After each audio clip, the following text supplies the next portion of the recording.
Well, David, Yeah. tomorrow is election day. And I just want to say that the past, how many months? Going on 9, 10. 9 or 10 months actively, but your plans well before that. Tomorrow's the big day. Yeah. And I remember what the night before the election was like. Was it normal for my stomach to be all up in knots like it is right now? Absolutely. All right. Absolutely. I have been very impressed with the way you have handled your campaigning, the way that you have stayed above par and not gotten down into the gutters. And now my only hope is that tomorrow that turns into a vote for you. That's all we can ask them for at this point, isn't it? That's absolutely. Kind of feel like they've opened up their homes to us, opened up their lives to us. Obviously, you know, we peeled back the Ewing name years ago when you ran. We've opened it back up for everybody and tried to show them where our family stands. Mm-hmm. I hope that they've gotten to know me. When we started this adventure off, I didn't come out real heavy with I want to change this or I want to change that. I wanted the people of Vigo County that didn't know me to have a chance to get to know me first, more on a personal level than anything. I think that that's so important. And I've seen the same thing with you when we've been out, and I've been with you at different functions and parades and so forth, that I see a lot of that same energy, that same charisma, that same personality, that same empathy for the people in our community, our neighbors, our friends, the people we go to church with, the people we wind up dining with, the people we wind up sitting at a baseball game next to. Yep.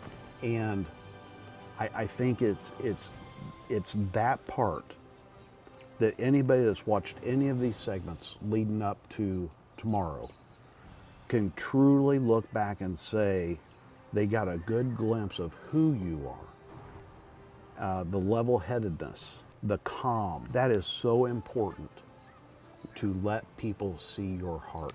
Yeah. Everything has possibly been said and has been done to speak to your character.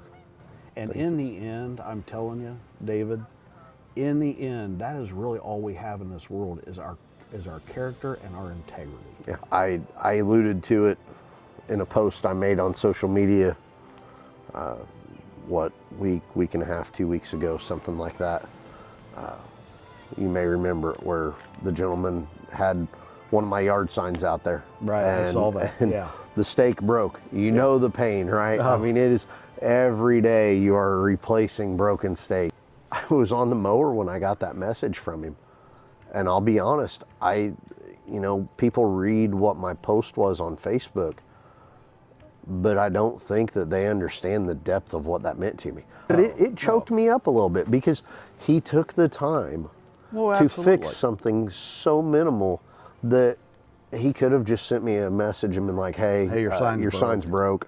Or not even said anything, right? Yeah. Your response to those actions spoke volumes to your character. That's how community flourishes. It makes me think about my first forum that I had to do. You remember that? Oh yeah.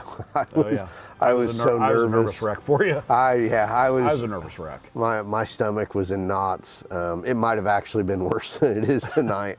I was so nervous. I was afraid I was getting ready to walk in and get ambushed. Right. Right. So one of the questions that stuck out to me, or one of the topics that stuck out to me from that one, was mental health, not only in our community, but to do with our officers. True. And You know, we've discussed this one, especially since that day. You and I have discussed it in great length. But I own it. I have no problem, and I've had multiple conversations with folks in our community about it since, guys on our department about it since, and I refuse to waver. It is mandatory. Well, the and here's things the we thing. see. And here's the thing: when you said that, and I remember it because I was like, oh my gosh, how's this going to go? And I mean, you were passionate, you spoke with conviction, and that is what people saw. You spoke from the heart. It wasn't a stammering and stuttering of trying to figure out what you were going to say.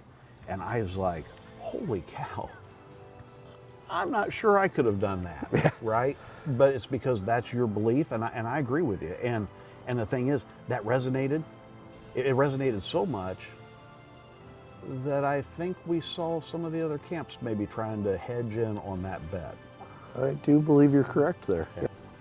You know, you hear folks talk about it when it comes to like a lot of guys that are in law enforcement were military, right? Mm-hmm. Appreciate everything they've done, and they bring a lot of their experiences into law enforcement. Mm-hmm. And one of the things that you hear them talk about is before they deploy out, they've got to make sure everything at home's okay. Right. And right.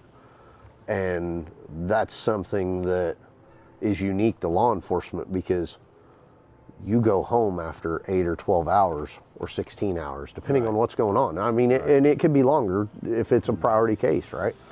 But you go home. Right. And your problems at home are still there. And then 6, 8, 12 hours later, depending on what's going on, 16 hours later, you go back to work. So you've got to make sure all of those problems at home are okay for that tour on shift. Right. And we have to make sure that our guys and gals are prepared. That way, heaven forbid an incident at a school happen, or another, what'd they set the record for up there on the interstate this winter? Another 79 car pile up, however many cars it was, right? Mm-hmm. A major incident happens. Our officers are ready to respond with a clear mind, and they can provide the best service possible.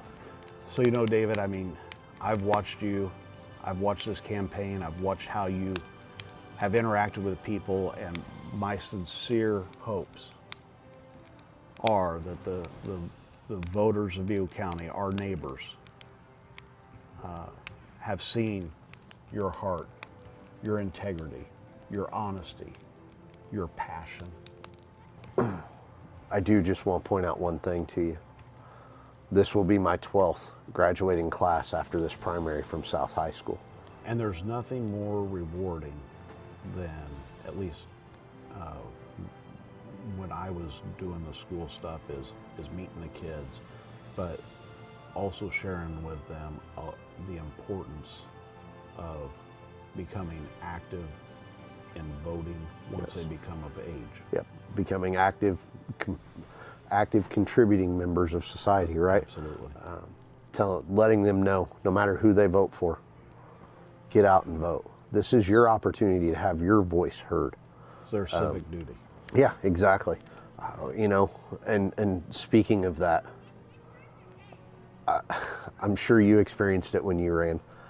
I've had so many kids reach out, and it's amazing. I knew you were going to say that. Yeah, it's amazing because the relationships, watching the way that the relationships have evolved in my 12 years at South High School, it really changes with the times, right?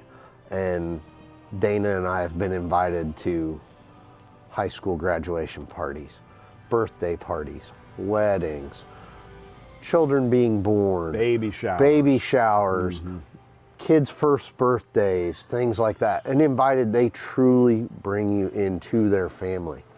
And when I made my announcement that I was running for sheriff, some of those kids from 10, 12 years ago back reached out and they expressed how excited they were. And I always knew you were going to do it. I knew you were going to do it. You're going to be a great sheriff. My hope is that tomorrow people go to the voting booth and that they vote for you. Thank and I'm you. proud to say that you're my cousin. Thank you. Love you, cousin. Love you, buddy.